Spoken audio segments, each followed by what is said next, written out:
I mean, for me, for this project to work and get off the ground, it needed at least 5 elements. So you needed passionate primary care involved, you needed commissioners who were up for it, you needed secondary care consultants and clinical teams to be involved, community teams to be involved, and then hospital management to be involved.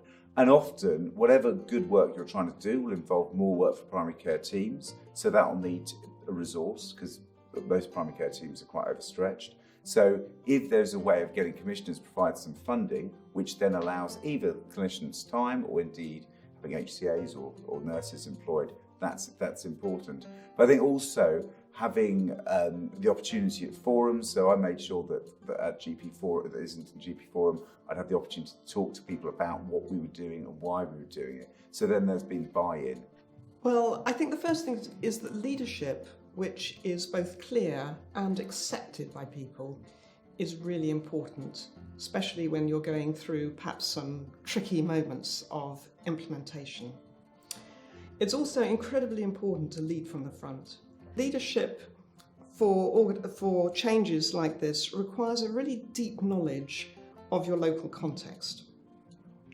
So for us, for example, it was really important that we knew how to work with the local CCGs, and being part of the clinical effectiveness group gave us a step up really, because being well established in the area, we already had street cred, and so we're able to use those skills to influence all the CCGs to join the scheme.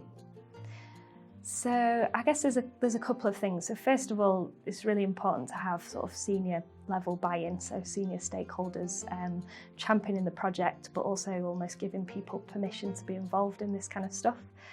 And then the second thing really is around having really strong clinical leadership, so that also supports clinical teams and gets the buy-in locally for people to deliver new models of care, such as video consultations.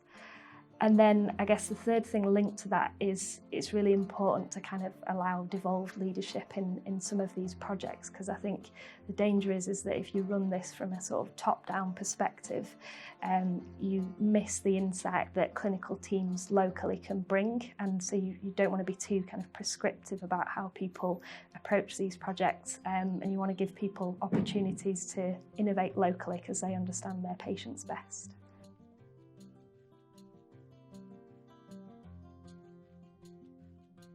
I think that collaborative working was really important to this scheme, and it can be really quite tricky to do and quite uncomfortable at times because you're all moving at different paces.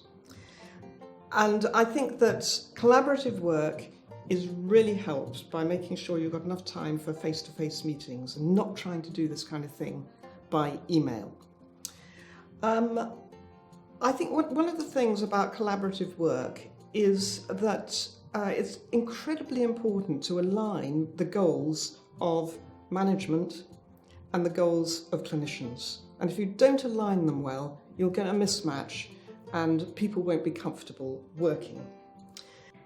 So I think clinical leadership was important because it both brings the team together locally to kind of feel like there's permission to begin something like a project like this. I think system leadership's an interesting one, and it's something that we were quite lucky with locally.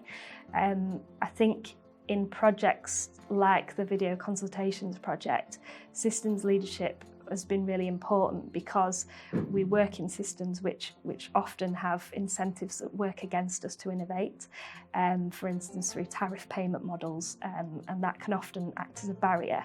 And actually having really strong support from system thinkers has enabled us to work on our video consultations project and deliver much more than we could have done if we hadn't had that support.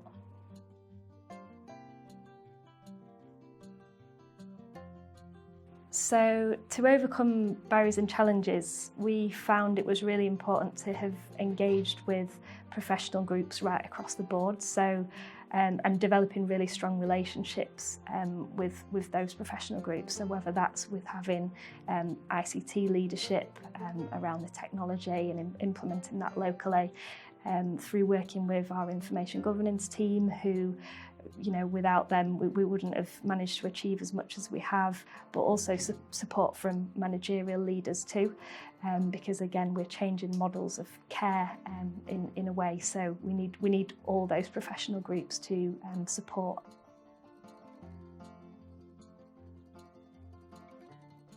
Yes, I think one of the big challenges that we had was right near the start.